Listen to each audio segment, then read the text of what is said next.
Buenas tardes, soy Mario Martinelli, alumno de la Universidad Ricardo Palma, y hoy día vamos a hablar lo que es el tema de pericarditis, ¿ya? Vamos a hablar todo lo que es acerca de lo que es el pericardio. Bueno, para hablar primero vamos a hablar lo que es generalidades, lo que es el pericardio. El pericardio es una bolsa el cual va a envolver a todo el corazón, lo que va a permitir que éste se pueda mover libremente en lo que es el ciclo cardíaco tanto en diástole como en sístole, ¿sí?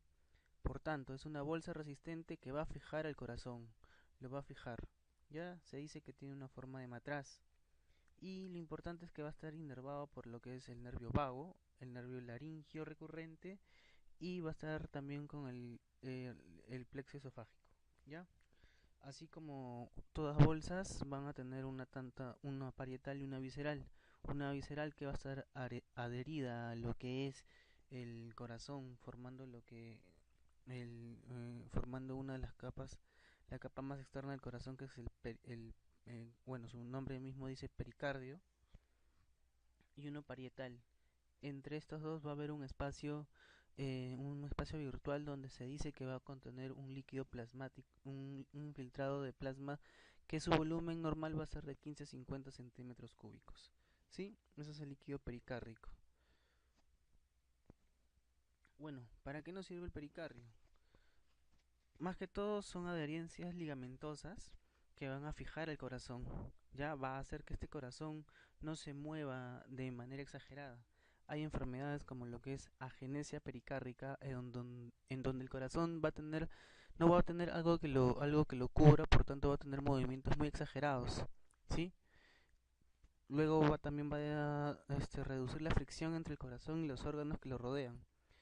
Como el corazón está en constante movimiento, produciría lo que es fricción, y esto haría que el pericardio sería un medio en que cubra esa fricción y no dañe el corazón, ¿sí? Y también es importante porque va a ser como un medio de barrera para lo que son extensiones de infecciones o neoplasias. La otra es por su presión negativa intrapericárdica facilita el llenado auricular durante la sístole ventricular. Y efecto restrictivo del pericardio regula cambios crónicos del volumen cardíaco y crecimiento fisiológico del corazón humano. Bueno, en lo que vamos a hablar, lo que son síndromes pericárdicos, aquí vamos a tener lo que es la pericarditis, derrame pericárdico, taponamiento pericárdico y pericarditis constrictiva. Vamos a comenzar con lo que es pericarditis. Bueno, hablando primero de los tipos de fluidos que yo puedo encontrar, con qué tipo de fluidos si yo hago una pericardiocentesis puedo encontrar. Si encuentro un fluido tipo seroso es un trasudado. Cuando hablamos de trasudado, recordando lo que son las leyes de Line, en donde las leyes de Line habla LHD,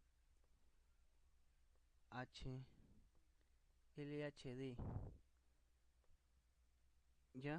LHD de lo que viene a ser, bueno, las leyes de Line serían lo que es LHD pleural, pero acá sería lo que es el tipo del pericardio sobre lo que es el seroso, tiene que ser mayor de 0.5 para considerarse lo que es un exudado. Si es eso, si no cumple eso, sería un trasudado.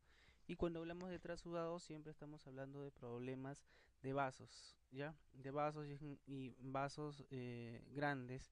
Pero cuando hablamos de trasudado, estamos hablando esta vez de lo que es falla cardíaca, ¿ya? ¿Y qué falla cardíaca sería? Falla cardíaca derecha. Lo que es supurativo, vamos a tener lo que son infecciones piógenas con restos celulares y gran número de leucocitos. Y si es hemorrágico, ocurre en cualquier tipo de pericarditis. Pero cuando es hemorrágico casi siempre son infecciones y está asociado, muy asociado a lo que son de tipo malignas, ¿ya? Malignas, o sea, como son los que son mesoteliomas, que pueden tomar todo lo que es el pericardio. Y también vamos a tener lo que son serosos sanguinolentos. Clasificación de lo que es pericarditis. Pericarditis agudas cuando es de menos de 6 semanas. Subaguda mayor de 6 semanas y menor de 6 meses. Y pericarditis crónica cuando es constrictiva o adhesiva. Cuando hablamos de pericarditis aguda es debido a la inflamación del pericardio.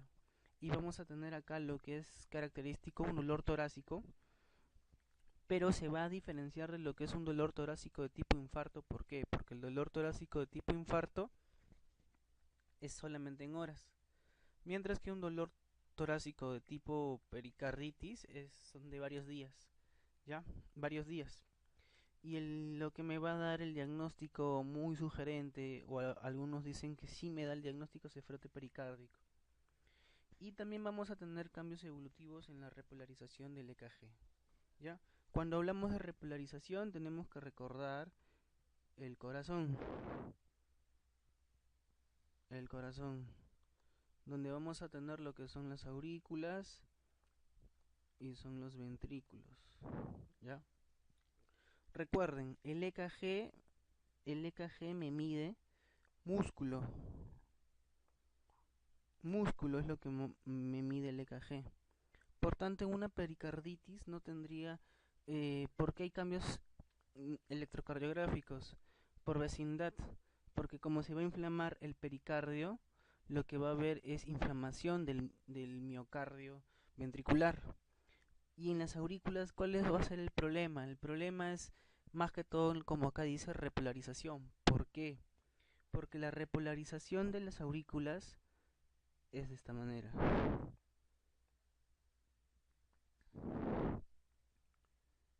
¿Sí? La despolarización de los ventrículos es de esta manera. En otras palabras, la despolarización tanto de las aurículas y los ventrículos son de endocardio, se va a epicardio.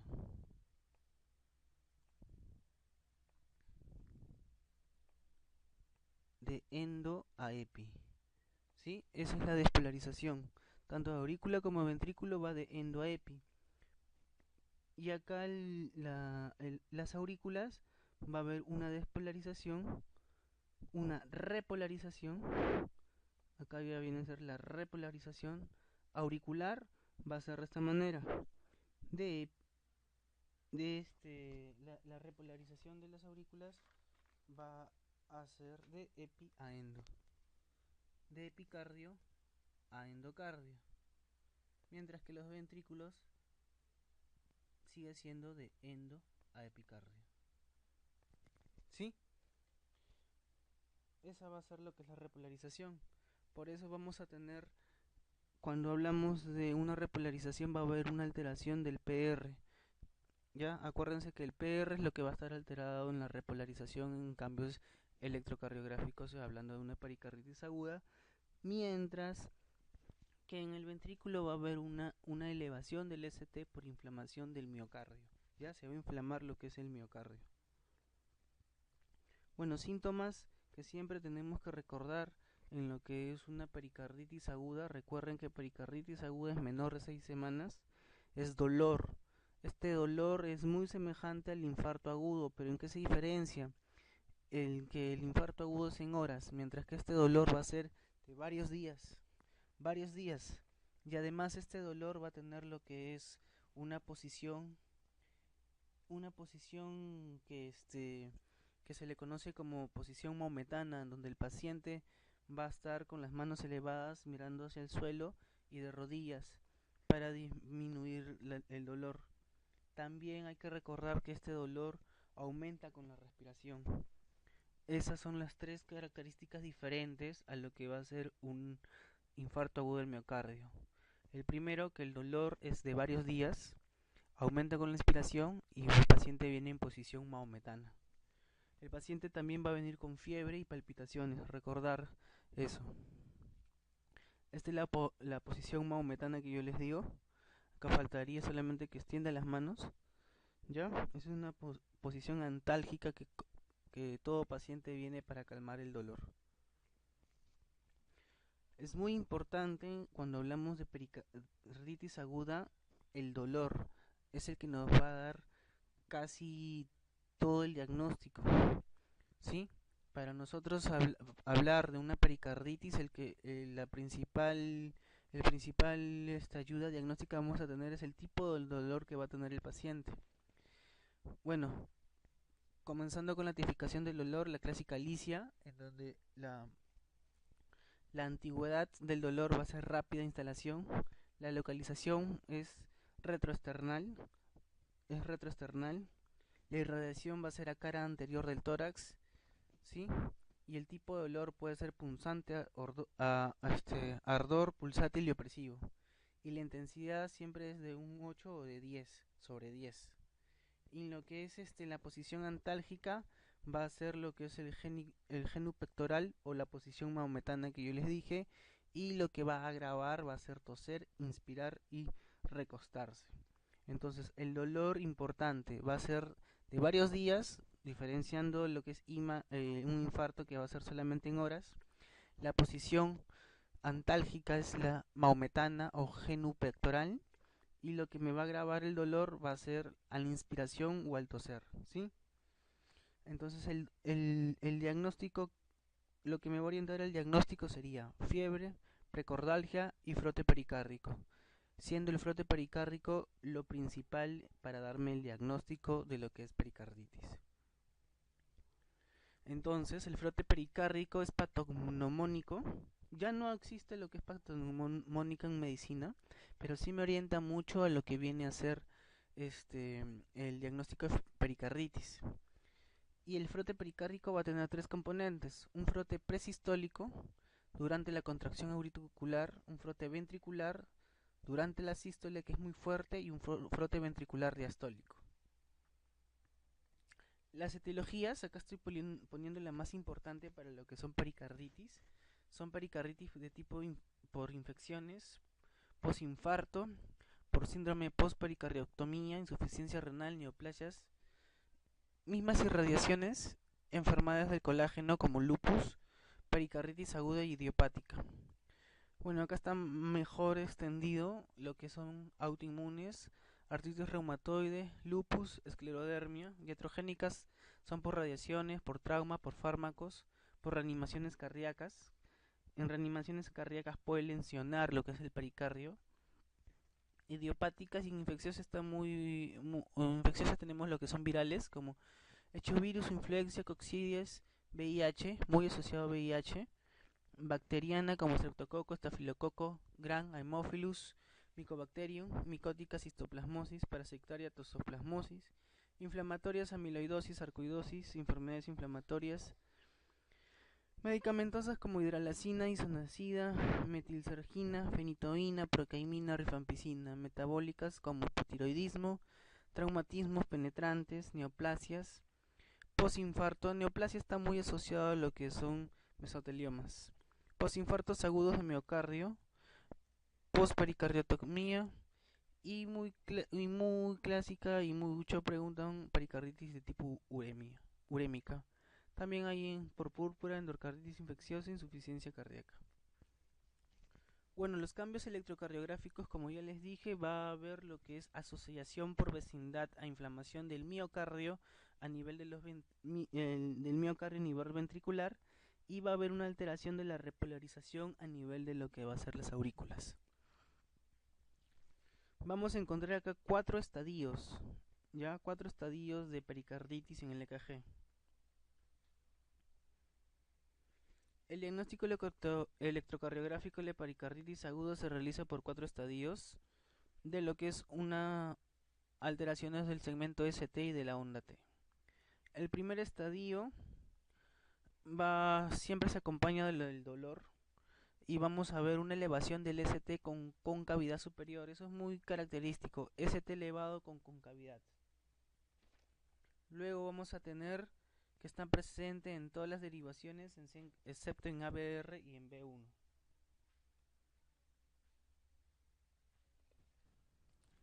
La onda T usualmente positiva en las derivaciones comprometidas, y depresión del segmento PR en la derivación de miembros y precordiales. La repolarización auricular anormal debido a la inflamación de las aurículas.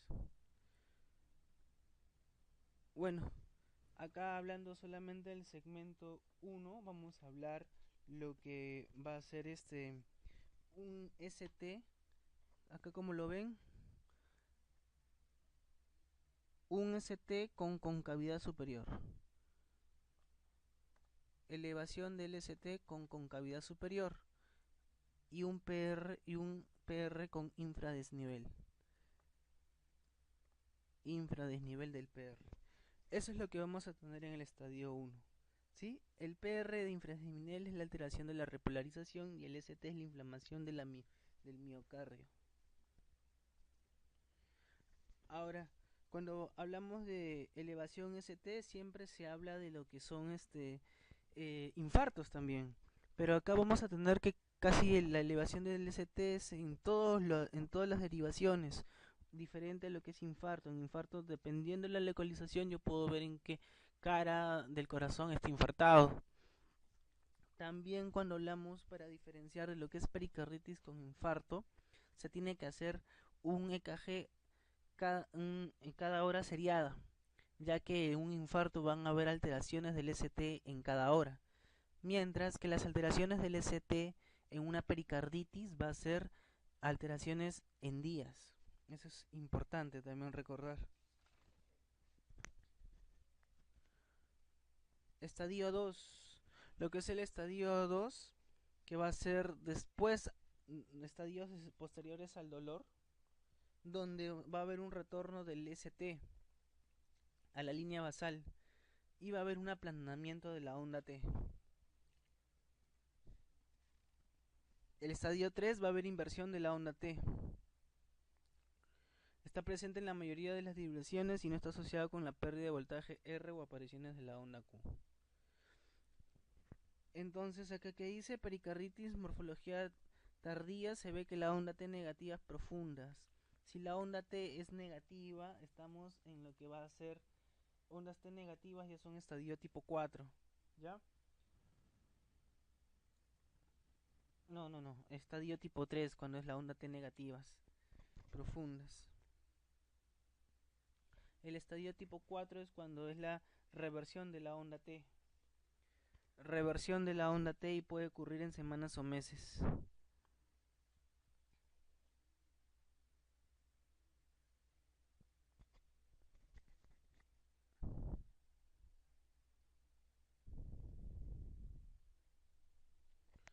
Acá para tener lo que es ya más especificado lo que son estadios de la pericarditis, vamos a tener que el estadio 1 vamos a tener un ST elevado y cóncavo y un PR deprimido, infradesnivel del ER con elevación del ST tipo cóncavo. Y vamos a tener que la onda T es positiva.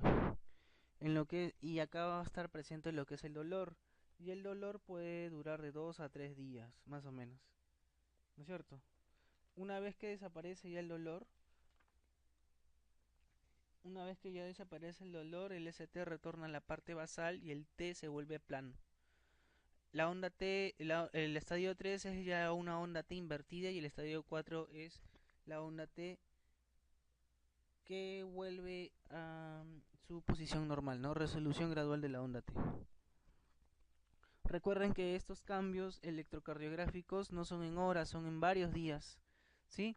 Por eso yo les digo, la elevación del ST y el PR deprimido es con el inicio del dolor, mientras que el ST basal ya es 2 o 3 días pasado ya lo que es el dolor. Diagnósticos diferenciales, infarto agudo del miocardio. ¿Cómo voy a diferenciar un infarto agudo del miocardio? El dolor. El infarto agudo del miocardio es un dolor en horas, ¿sí? El infarto agudo del miocardio me va a movilizar troponina. El infarto agudo de miocardio no me va a dar lo que es la posición maometana. Tromboembolismo pulmonar. Para tener tromboembolismo pulmonar tengo que tener un antecedente de tener una trombosis venosa profunda, ¿sí?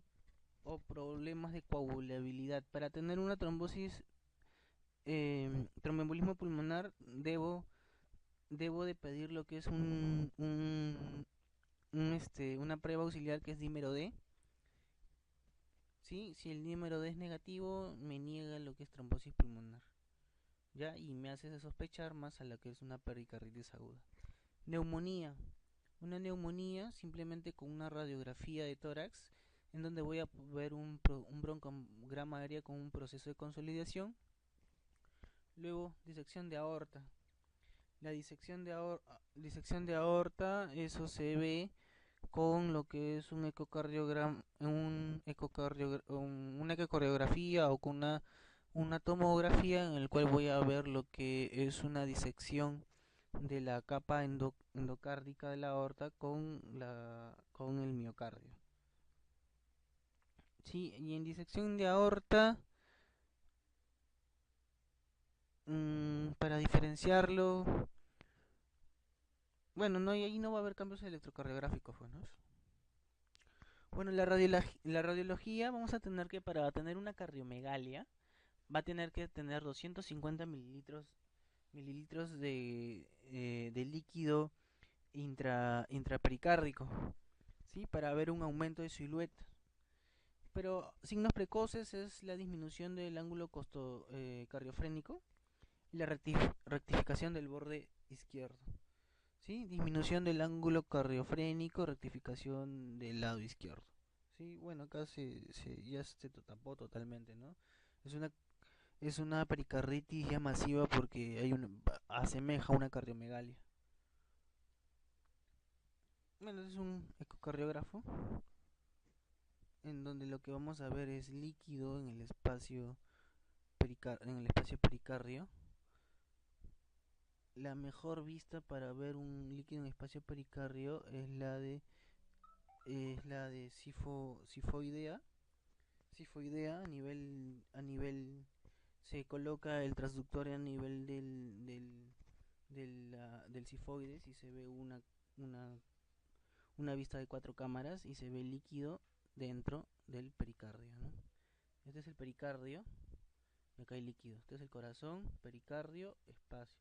Este es líquido pericardio. Acá también está el pericardio y acá hay líquido, líquido. Acá lo mismo, el corazón y acá hay líquido.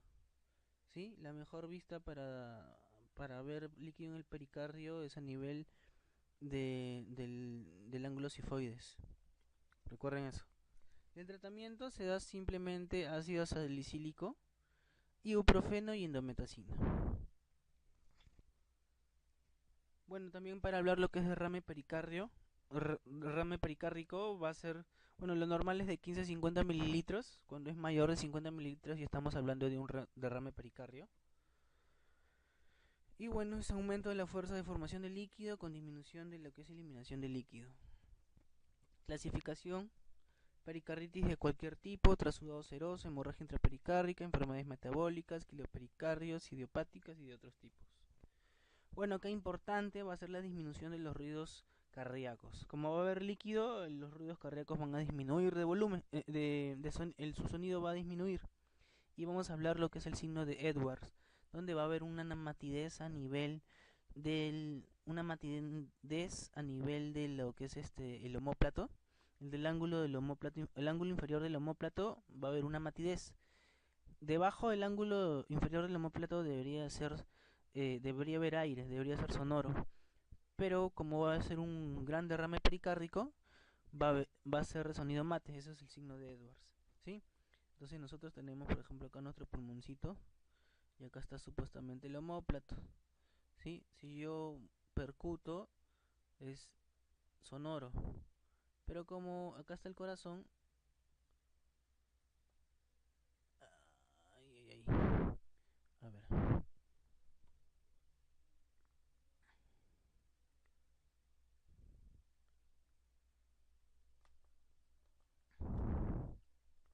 a ver, acá yo tengo mi corazón, digo mi pulmón, acá está mi corazón, acá está mi pulmón, ¿sí? Lado derecho, lado izquierdo, ya el paciente está volteado. Y acá está el omóplato. El omóplato. Lo normal es que al percutir sea sonoro, pero como va a haber derrame, se va a llenar de líquido el pericardio, se va a llenar de líquido, y al percutir va a ser mate, ¿sí? Esa es la diferencia, el signo de Edwards. Cuando es leve o moderado no va a haber sintomatología, pero cuando es grave va a haber disnea. ¿Por qué va a haber disnea? Porque al contraerse, al llenarse de líquido del corazón, lo que va a imposibilitar es la relajación del ventrículo. Y al no relajarse el ventrículo, lo que va a hacer es aumento de las cavidades derechas.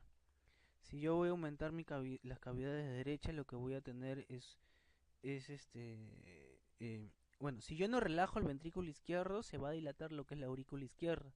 Y la aurícula izquierda, al dilatarse, va a aumentar la presión venosa. Y aumentar la presión de, de las venas pulmonares me va a producir lo que es disnea, astenia, y también me va a producir hipotensión o shock. ¿Por qué? Porque no va a haber buena cantidad de volumen a nivel del ventrículo izquierdo. Y al no ver una gran cantidad de volumen, disminuye mi gasto cardíaco. Y si me disminuye mi gasto cardíaco, me disminuye mi presión arterial. Bueno, en exámenes complementarios, radiografías, solamente me sirve cuando es mayor de 250 mililitros. ¿Sí? Lo de elección siempre va a ser lo que es el ecocardiografía. Ya, la ecocardiografía es lo que me va a dar mejor función para lo que es el diagnóstico. Tratamiento, una simple pericardiocentesis. ¿Dónde se hace la pericardiocentesis? A nivel del ángulo subsifoideo, tirando un poco para la izquierda, meto mi trocar, aspiro y sale líquido. ¿Ya? Bueno, hasta ahí vamos a hablar, luego vamos a continuar con lo que es taponamiento cardíaco.